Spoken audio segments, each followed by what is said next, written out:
अब देखिए जगत गुरु तत्वदर्शी संत रामपाल जी महाराज के मंगल प्रवचन। और उसकी भी क्रिया करनी पड़ती है, तब वो जल निकलेगा। तो सतनाम तो समझ लो बोकी और पाइप है, और सारनाम वो हैंडपंप है मशीन ऊपर की, और फिर उसकी क्रिया करेंगे जब वो जो वस्तु निकलेगी वो है जो हमारा उपास्य है। तो इस मंत्र सतनाम आपको मिल गया, सारनाम मिला नहीं तो भी पार नहीं हो पाओगे।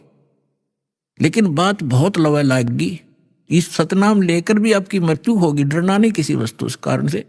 और मृत्यु जब होगी आपका, क्योंकि आप दृढ़ नहीं हो पाते। प्रथम बार भगवान सुना, प्रथम बार ये ज्ञान सुना, प्रथम बार ये नाम सुना, हम तो स्मरण रहे हरे कृष्ण हरे राम राधे श्याम जय गणेश देव, हमने वो अच्छे लगते हैं। और इस मंत्र को प्राप्त होकर भी हमारी आत्मा दृढ़ नहीं होती। और जब तक आप हर तरह से दृढ़ नहीं होगे तो नाम खंडित बन जाता है, और उसमें काल का दाव लग सकता है जिसमें आपका नाम खंडित हो और आपकी मृत्यु का संयोग सद गया हो। अगर नाम सही है तो आपकी मृत्यु एक्सटेंड करेगा, आपका जीवन एक्सटेंड करेगा, मृत्यु नहीं होगी। फिर भी सतनाम प्राप्त प्राणी ने खूब जाप कर लिया, मृत्यु होगी, तुरंत मनुष्य जीवन मिलेगा।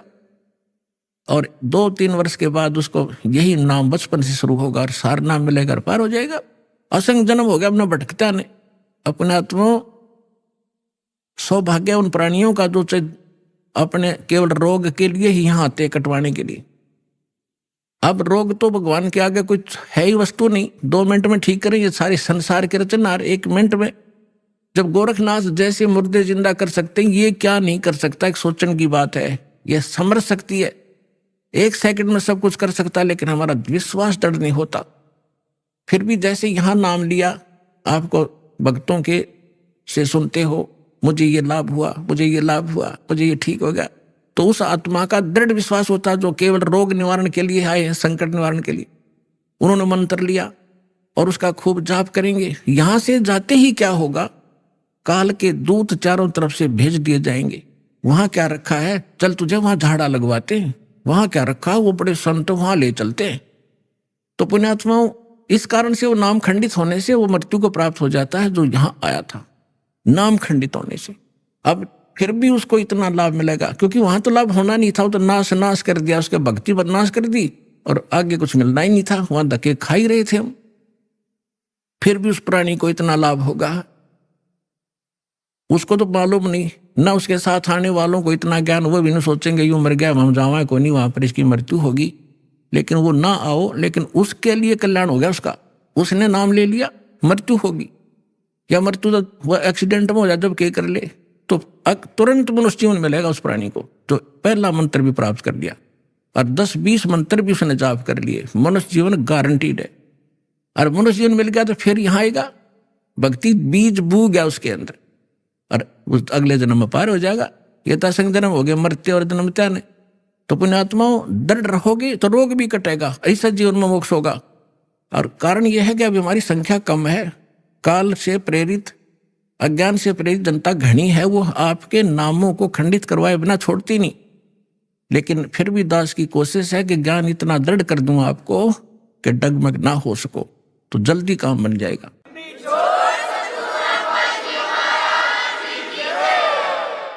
अब जैसे प्रसंग चला था, जैसे कान बंद करके और धुन सुनते हैं, धुन कि हमें धुन सुनती है। अब नाम तो तुम जाप क्या करते हो और धुन सुनने का दावा करते हो, हमने सतलोक वाली सुनगी। अब धुन क्या चीज है और मंत्र क्या चीज है। जैसे एक ढोल होता, ढोलक, ढोलक के बजाने का एक विशेष डंडा सा होते हैं, छोटे छोटे डंड की ही, और उनको ही लगाने से, बजाने से उसकी वो वही आवाज निकलती है जो ढोल की होनी चाहिए। और उस ढोलक के उन विशेष डंडियों के बजाय अगर जूते निकाल के मारने लग जाओगे, उनकी भी आवाज आवेगी, लेकिन वो विशेष डंडी वाली नहीं आवेगी। वो सुर में सुर नहीं मिला सकती उस बाजे उन औरों के साथ, तो व्यर्थ है, उसको भगा दिया जाएगा। क्या बकवास कर रहा है तू, तेरा सुर में सुर नहीं मिल रहा। तो जो ये नाम जाप करते हैं काल के, धुन सुनते हैं, इसमें तो वो ढोल का जूत्या वाली आवाज सुन रही है उनको, वो आवाज भी ना सुने जो आसपास ठीक सुननी चाहिए। तो इस सत्य नाम के जाप से जो आपको यहाँ धुन सुनेगी, लेकिन इस धुन को सुनकर हम करेंगे क्या? हमने तो वहां जाना जहां से धुन आ रही है, ये धुन न चाटेंगे हम, कोई बात है? हम तो वहां जाएंगे जहां से धुन यहां आ रही है, वहां पहुंचेंगे, तब जाकर बात बनेगी। अब जैसे ये संसारिक लोग ढोल ढाल बजाते हैं, कब? जब विवाह होता है। अब हम गांव के बाहर बैठ कर ढोल सुने जाकर, ढोल सुने भाई, तो क्या वहां लड्डू जलेबी मिल जाएंगी? लड्डू जलेबी तो वहां मिलेगी जहां वो ढोल बज रहा है, वहां जाना पड़ेगा। तो इस प्रकार हमने सतलोक जाना पड़ेगा, वहां सब सुख प्राप्त होंगे। इस धुन से कोई लाभ नहीं, बजो सुनो ना सुनो। आपको जो मंत्र दे दिया, इससे अपने आप वो बज रही है, अपने आप सुर खुलते चले जाएंगे। इसमें असंख्य धुनें हो रही हैं शरीर के अंदर, वो धुन न्यारी है इनसे। कोई है रे परले पार का, जो भेद कहे झनकार का, गरीबदास जी कह रहे हैं। कोई है उस परले पार का, यहां मुझे बताओ, और वो धुन का भेद बताओ जो धुन वहां है परले पार यानी सतलोक में। ये नकली धुनें हैं, यहां पर जो तुम सुन रहे हो ये धुन वो नहीं। गरीबदास जी क्या कहते हैं? कोई है रे परले पार का, जो भेद कहे झनकार का, कोई है रे परले पार का। परले पार यानी सतलोक में कोई गया हुआ वापस आया हुआ हो तो बताओ मुझे। ये खुद होकर आए थे, उस धुन को सुन कर आए थे, आंखों से कानों से देख सुन कर आए थे। कोई है रे परले पार का, जो भेद कहे झनकार का। झन मानुष, झनकार मानुष धुन का। वारही गोरख वारही दत्त, वारही धरु प्रहलाद अर्थ। ये तुम्हारे गोरख भी इधर ही, वारमन उर्ली साइड। वारही गोरख वारही दत्त, दत्त मान दत्तात्रेय जी, और ध्रुव और प्रहलाद ये सभी इधर ही हैं, काल के ही जाल में है। वारही गोरख वारही दत्त, वारही ध्रुव प्रहलाद अर्थ। वारही सुखदेव वारही व्यास, वारही पाराशर प्रकाश। वारही दुर्वासा दरवेश, वारही नारद सारद शेष। वारही भर्तरी गोपी चंद, वारही सनक सनंदन बंद। वारही ब्रह्मा वारही इंद्र, वारही संस कला गोविंद। वारही शिव शंकर जो संभ, वारही धर्मराय आरंभ। वारही धर्मराय धर धीर, परम धाम पहुंचे हे कबीर। रग यजुषाम अथर वेद, परम धाम नीलय हा भेद। अलल पंख अगाध भेव, जैसे कुंजी सुरती से। वार पार थे हाना था, गरीबदास निर्गुण निगाह। अब क्या बताते हैं आदरणीय गरीबदास साहिब जी? परमात्मा से परिचित होकर सतलोक में वो धुन सुनकर वापस आए तो वो कह रहे हैं कोई है रे परले पार का, जो भेद कहे उस धनकार का। वार ही गोरख, वार ही माने उरले तरफ। वार ही गोरख, वार ही दत्तात्रेय, और वार ही ध्रुव प्रहलाद। वार ही सुखदेव, वार ही व्यास, और वार ही पाराशर प्रकाश। पाराशर प्रकाश माने जो पाराशर जी ने एक पुराण लिखी है उसको पाराशर का ज्ञान बताते। यानी इन पुराणों के और वेदों के सबके राइटर हैं कौन? व्यास जी। और ये ज्ञान व्यास जी का अपने सत्र का वो तो पुराणों में है। वेद ज्ञान और गीता ज्ञान जो है ये वेद व्यास के सत्र का नहीं है। वेद व्यास जी के अंदर एक ऐसी एक गुण दृष्टि दे दी जाती है, दिव्य दृष्टि, जो भी हम वचन शब्द बोलते हैं ये कभी नाश नहीं होता। ये ब्रह्मांड में घूमता रहता है, पूरे के पूरे सेंटेंस घूमते रहते हैं। अब भाषाएं बदलती रहती हैं जिस कारण से वो आज ऋषि नहीं समझ पाते। तो परमात्मा एक ऐसा गुण देता है अपने ज्ञान को लिपिबद्ध कराने के लिए, तो वेद व्यास में दिया था। और उन्होंने वेदों को जो भी जैसा था एज इट इज लिख दिया, उसमें अपना कुछ भी नहीं मिलाया। फिर उससे हट करके पुराण भी उन्होंने जिसने जैसा बोला था, गीता ज्ञान जो श्री कृष्ण के अंदर से काल जो बोल रहा था उसको व्यास जी नहीं पहचान सके। श्री कृष्ण में जो काल बोल रहा था, श्री कृष्ण के शरीर का प्रयोग करके जो वार्ता अर्जुन और उस श्री कृष्ण के मुख से बोल रहे उस ज्ञान की हुई थी, वह जो भी थी एज इट इज लिख दी उसने। जो संजय ने बोला, धृतराष्ट्र ने बोला, फलाने ने बोला, वो सारा कुछ लिख दिया। इसमें इसका अपना कोई रोल नहीं। और इसका रोल होता फिर ये, इसमें देवी पुराण के अंदर नारद जी से पूछ रहा है कि सृष्टि किसने रची, कैसे रची। नारद जी बता रहे मैंने अपने पिता से सुनी नो। था उनको ज्ञान होता है व्यास जी को, तो वो अपने ही तरफ से लिखता और अपना ही ज्ञान बताता। तो यहां कहने का भाव ये है कि ये चारों वेद जो हैं, ये इनके अंदर परमात्मा परम धाम का पाने का ज्ञान नहीं है, उस परमात्मा की महिमा अवश्य लिखी है।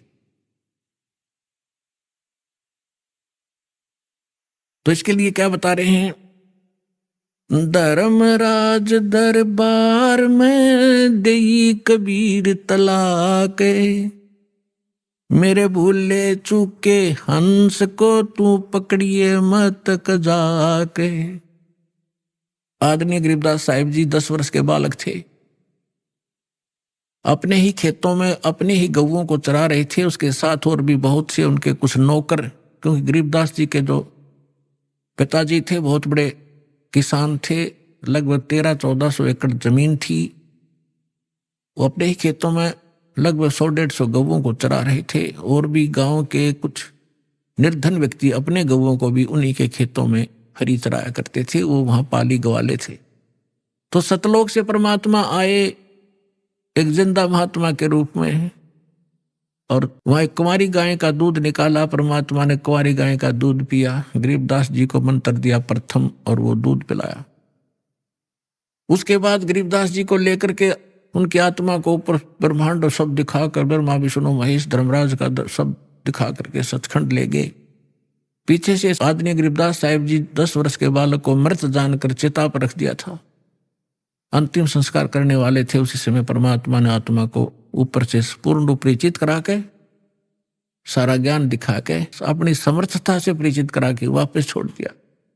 तब उस 10 वर्ष के बालक ने उठकर जो आंखों देखा परमात्मा की महिमा गाई, वो इस प्रकार है। गरीबदास साहिब जी बता रहे हैं कि जब मुझे परमात्मा यहां से लेकर गए, यहाँ के धर्मराज जो चीफ जस्टिस ऑफ वन ब्रह्मांड, एक ब्रह्मांड का जो चीफ जस्टिस है, जिसके सामने किसी की पार हिम्मत नहीं जाने की, उसके दरबार में जाकर के परमात्मा जब पहुंचे, अपने आत्माओं आप जी तो अभी बालक हो जाते मार्ग के, आपने तो अटपट सुन रखी है नकली संतों की, और अब आपको ज्ञान सुन पता चलेगा। जैसे आप जी को एक अमेरिका की भविष्यवक्ता, अमेरिका की फ्लोरेंस की भविष्यवाणी सुनाई थी पिछले सत्संग में, और उसने क्या बताया है कि उस संत के ऊपर नक्षत्र से एक प्रकाश आ रहा लगातार, उसकी किरणें उसके मस्तिष्क पर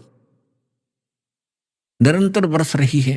तो यह शक्ति सतलोक से सतपुरुष की, कबीर भगवान की दास के पास आ रही है, और उसी से दास आपको कनेक्शन दे रहा है। ये रियल पावर मिल रही है आपको। फिर वो क्या बताती है कि उसका चेहरा जब मैं देखती हूं, जैसे उसके चारों तरफ सूर्य उदय हो रहे हों। इस शरीर के अंदर एक और बॉडी है। जिन भी महापुरुषों को लेकर गए, उनके इस यहाँ की बॉडी यहीं छोड़ गए, अंदर ऐसा ही शरीर है। वो ओरिजिनल, यानी तो भक्ति से संग्रहित, भक्ति से चार्जड है वो। तो जैसे सर्प कांचली छोड़ देता है, अपने ऊपर की कैंचली त्याग जाता है, वह सर्प जैसी होती है, लेकिन वो सर्प न्यारा है। ऐसे ही शरीर के अंदर ओरिजिनल जो बॉडी है वो अलग है, और उसका प्रकाश फिर उस सूक्ष्म शरीर से बाहर झलकता है। इसके बारे में गरीबदास जी कहते हैं, देही को सतगुरु कहें ये सब धुंधर ज्ञाने, 4 दाग आता नहीं वाको सतगुरु जाने। इस शरीर की, इस बॉडी को सतगुरु जो मान रहे हैं वो तो अभी बालक हैं। इसके अंदर जो और शरीर युक्त वो सतगुरु है, वो मरता नहीं कभी। 4 प्रकार के दाग हैं। अंतिम संस्कार 4 प्रकार से किया जा रहा अपने यहाँ पर। एक तो दफना देते हैं, मिट्टी में गाड़ देते हैं, ईसाई और मुसलमान भाई, और हिंदू और सिख संस्कार कर देते हैं। कुछ ऐसे हैं जो जल प्रवाह कर देते हैं उसको, अब मच्छी कीड़े मकोड़े खाकर उसके शरीर को दबा देंगी। और कुछ क्या करते हैं, एक मचान बना देते हैं ऊंचा, उस शव को उस पर डाल देते हैं, पशु पक्षी ऊपर के पक्षी आदि खा लेते हैं। तो 4 प्रकार से अंतिम संस्कार यानी दाग दिया जाता है। इसके बारे में गरीबदास जी कहते हैं, इस देही को सतगुरु कहें, ये सब धुंधर ज्ञान, और 4 दाग आता नहीं वाह को सतगुरु जान। तो यहाँ क्या बता रहे हैं कि परमात्मा जब ऊपर लेकर गए गरीबदास जी को, तो परमेश्वर के शरीर से वहां जब उसने देखा ऐसी चमक थी, और धर्मराज अपने सिंहासन पर विराजमान था न्यायाधीश, परमात्मा वहां प्रवेश किया, एकदम वो कुर्सी छोड़कर खड़ा हो गया, सिंहासन छोड़कर। और ऐसे जैसे एक उच्च अधिकारी के सामने बहुत निम्न सत्र का अधिकारी करबद्ध होकर के सावधान हो जाता है, और वो डांट लगाता है, उच्च अधिकारी छोटे अधिकारी को अपना आदेश देता है अपनी लैंग्वेज में, और वो सब स्वीकार्य करता है, जो एक शिष्टाचार होता है।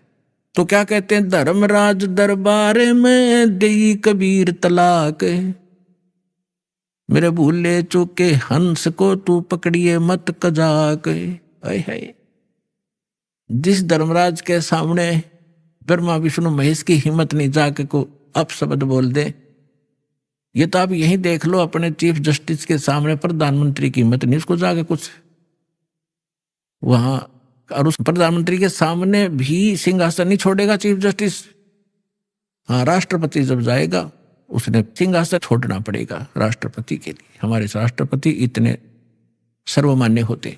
इसी प्रकार जब धर्मराज ने देखा कि राष्ट्रपति आगे यानी पूरी विश्व के मालिक एकदम कुर्सी छोड़कर खड़े हो गए, परमात्मा क्या कहने लगे, धर्मराज दरबार में देई कबीर तलाक, मेरे भूले चूके हंस को तू पकड़िए मत कजाके, कि मेरा हंस, और गलती से नाम भी त्याग दिया हो, गलती से ना ध्यान रहा हो, जानबूझ कर बकवाद करे, उसका तो माफी है नहीं।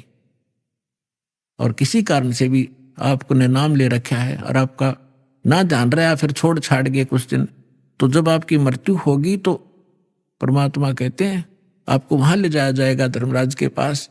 तो क्या कहते हैं, आपने जो 2-4 साल भक्ति कर ली, 2-4 वर्ष संदास के यथार्थ नाम की, तो इन सभी मंत्रों का जो जाप आप कर रहे हो शरीर के अंदर, ब्रह्मा जी, विष्णु जी, शिव जी, गणेश जी, दुर्गा जी का, इनकी बहुत सी भक्ति संग्रहित हो जाती है, क्योंकि ये बहुत गजब का मंत्र है।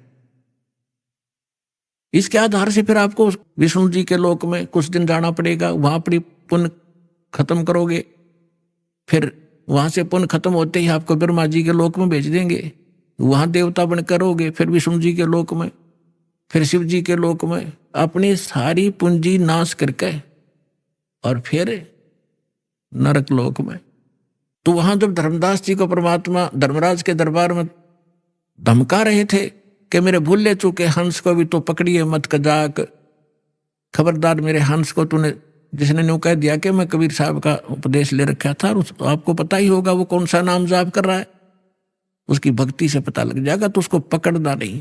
फिर धर्मराज क्या कहते हैं, बोले पुरुष कबीर से धर्मराय कर जोड़े, तुमरे हंस को पकड़ू नहीं मन 2 ही लाख करोड़े।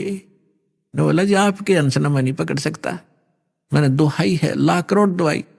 फिर क्या बताता, अपनी व्यवस्था, अपनी मजबूरी बता रहा है कि यहाँ का विधान है, जैसा कर्म जिसने किया है वो भोगना पड़ेगा। अब मेरे वो कागजों में होगा, तो यहाँ तो परमात्मा इस लिखत का हिसाब चलता है, जैसने जैसा कर्म किया वो भोगना पड़ेगा। आपकी शरण माने से पहले उस प्राणी ने जो आपसे बिछुड़ गया, उसके पाप भी होंगे पुण्य भी होंगे, तो मुझे तो दोनों का ही दंड देना पड़ेगा।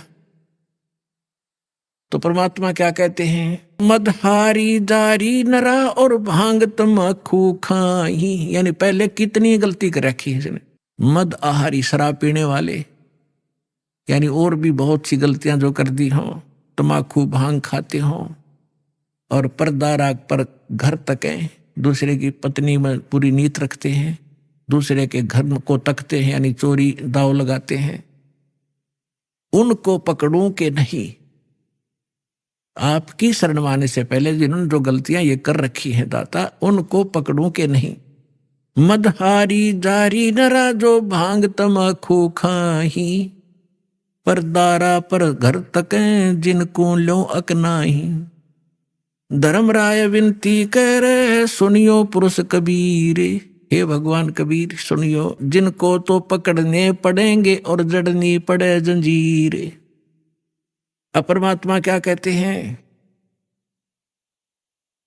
कर्मों से तीरथ हैं अब हैं जो शरण कबीर, जिनको निश्चय मारे हूं और काटो बल तकसीर। परमात्मा क्या कहते हैं, पहले किए सो बकस हूं आगे करे ना कोई, कबीर कहे धर्मराय सो नाम रटे मम सोई। ये करम वरम ब्रह्मंड के मैं पल में करहूं नेश, जिन हमरी दो ही दई सो करो हमारे पेश। अपने आत्माओं अध्यात्म ज्ञान का तभी हिंट भी नहीं थे अपने पास। इस जैसे आप देखते हो प्रत्येक देश में, प्रत्येक देश का एक राजदूत भवन होता है, ऐसे ही परमात्मा ने प्रत्येक ब्रह्मांड में अपना एक राजदूत भवन बना रखे। और जो यहां ऐसा कहता है कि मैं तो ऐसे ऐसे भगवान कबीर साहब का भक्त हूं और मैंने, आप मेरा निर्णय, मेरा कोई अकाउंट नहीं कर सकते, तो परमात्मा कहते हैं कर्म भरम ब्रह्मंड के मैं पल में कर हूं नेस, 1 मिनट में नष्ट कर दूंगा तेरे, तूने ये बकवास जो इस जीव से करवा रखी है, तूने करवाए सारे उल्टे कर्म इससे, अज्ञान भर के इसके अंदर। और जिसने मेरा नाम लिया, मेरी दुहाई दी के इस हृदय से जो पुकारेगा वहां के, मैं तो भगवान कबीर साहब का शिष्य था, उनका बच्चा हूं, आप मुझे कैसे ले आई यहां पर। तो उनको मेरे पास, मेरे राजदूत भवन में करो हमारे पेश, तो उसका अकाउंट भी नहीं लेना, खबरदार। परमात्मा ने यहां तक बोल दिया, करम भरम ब्रह्मांड के मैं पल में करहूं नेश, यानी क्रॉस कर दूंगा, उन पर कांटा लगा दूंगा। जिन हमरी दो ही दई सो करो हमारे पेश। कहां तक इन परमात्मा गारंटी ले रहे हैं, शिव मंडल ब्रह्मापुरी तो विष्णु लोक में हो, हमरे गुण भूले नहीं तो आण छुटाऊं तो होय होय।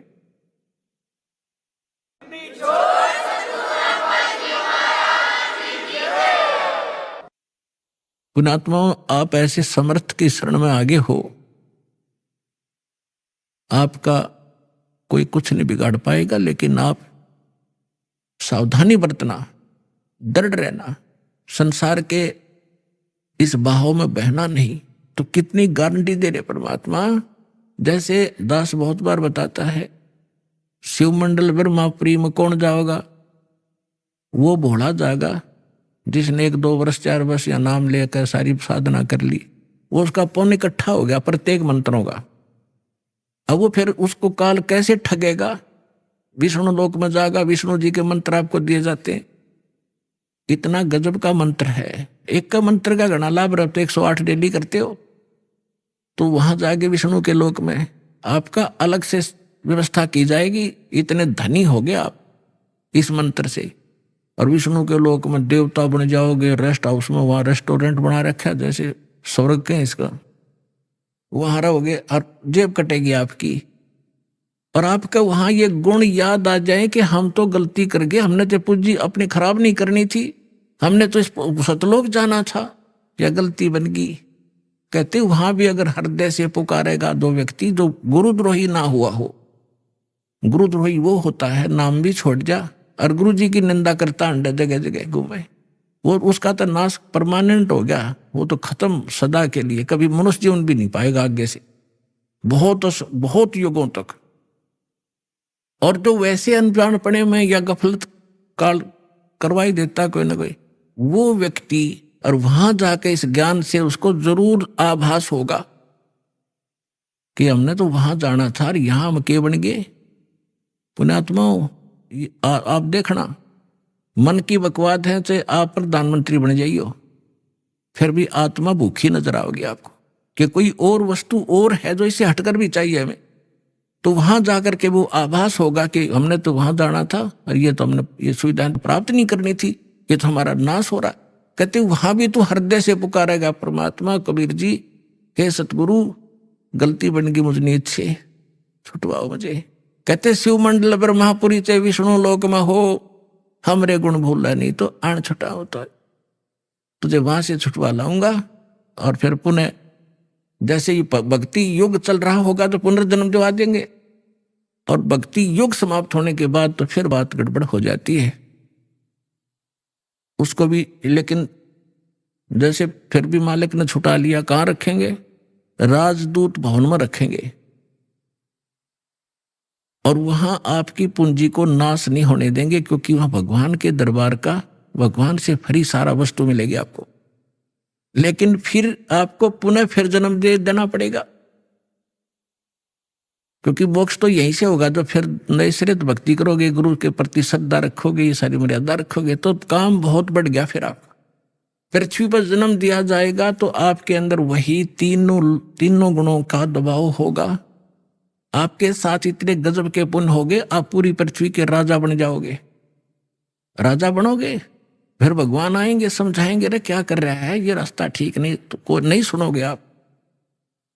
हमने धक्के खाते आ रहे, तो इतना संजनम हो गया, हमने आप भटकता नहीं, हम सुनते नहीं भगवान की। पाप को सुनाने का तरीका दाता ने यूं अपनाया कि कलयुग में यूं कति पूंजी हीन हो लेगा, भक्ति इसकी रह को ना, इसकी दुर्गति शुरू होगी, और यूं सब जगह धक्के खा लेगा। जिन पूजाओं को श्रेष्ठ मानता था और जिन भगवानों को समर्थ मान रहा था, वहां भी इनको सहारा नहीं मिलेगा। फिर मेरे पास आएंगे तो यहां तो मालिक है, समर्थ है, आते सुख भी दूंगा, इनकी बुद्धि ठिकाना होगी, हाँ भगवान है तो यहाँ है। और फिर इनको मंत्र सुनाऊंगा, इनको फिर से चार्ज करूंगा। लेकिन पुण्यात्मा, वो समय घना बढ़ा दिया आपने, तो यह गलती इब का ना करियो। नाम लो, दृढ़ रहो और भक्ति करो, कल्याण करवाओ।